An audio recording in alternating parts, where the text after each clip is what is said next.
कैसे हो सभी बच्चों? अच्छे ही होंगे सभी बच्चों। सही कहा ना मैंने?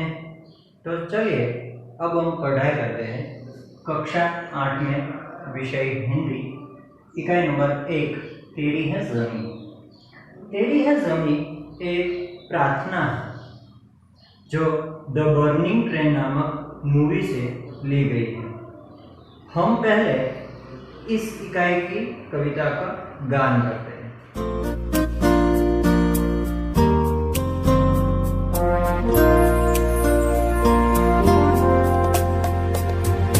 तेरी है ज़मीं तेरा आसमां, तू बड़ा मेहरबान, तू बख्शिश कर। सभी का है तू, सभी तेरे, खुदा मेरे तू बख्शिश कर।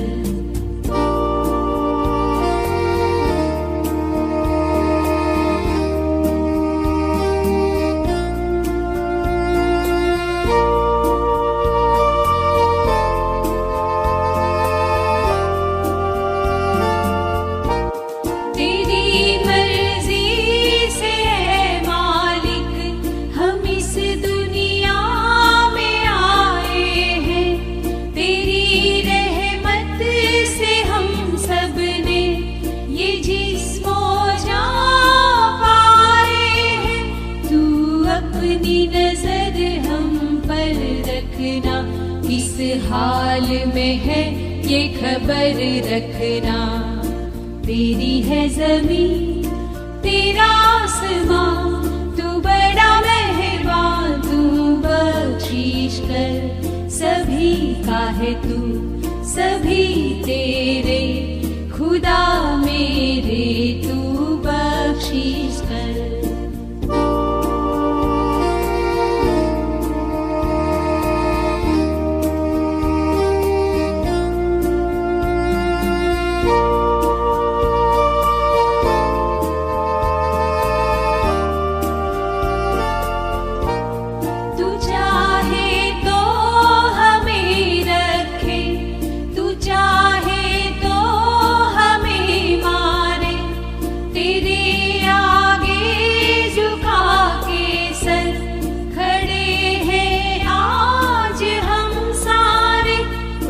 सबसे बड़ी ताकत वाले, तू चाहे तो हर आफत टाले। तेरी है ज़मीं तेरा आसमां, तू बड़ा मेहरबान, तू बख्शिश कर। सभी का है तू, सभी तेरे, खुदा मेरे तू बख्शिश कर। तेरी है ज़मीं।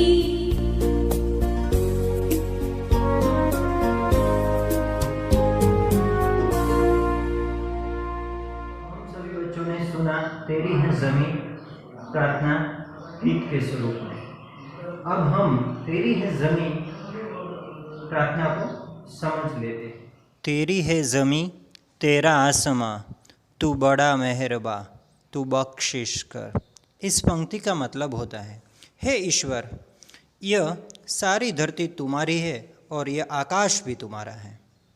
तुम बड़े दयालु हो, हमारे अपराधों के लिए तुम हमें क्षमा करना। सभी का है तू, सभी तेरे, खुदा मेरे तू बख्शिश कर।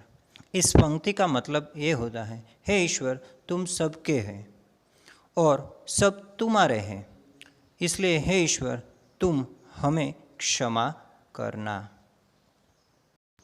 तेरी मर्ज़ी से ए मालिक हम इस दुनिया में आए हैं। इस पंक्ति का मतलब ये होता है, ये दुनिया के मालिक यानी कि ईश्वर, तुम्हारी इच्छा से ही इस दुनिया में हमारा जन्म हुआ है। तेरी रहमत से हम सब ने ये जिस्म और जा पाए हैं। इस पंक्ति का मतलब ये होता है, हे ईश्वर, तुम्हारी कृपा से ही हमें ये शरीर और प्राण मिले हैं। तू अपनी नज़र हम पर रखना, किस हाल में है ये खबर रखना। इस पंक्ति का मतलब ये होता है, हे ईश्वर, तुम हम पर अपनी कृपा दृष्टि रखना। हम किस हालत में हैं इसकी हमेशा खबर रखना। तू चाहे तो हमें रखे, तू चाहे तो हमें मारे, तेरे आगे झुका है सर, खड़े हैं आज हम सारे। इस पंक्ति का मतलब ये निकलता है कि हे ईश्वर, तुम चाहो तो हमें जीवित रखो, तुम चाहो तो हमें मार डालो।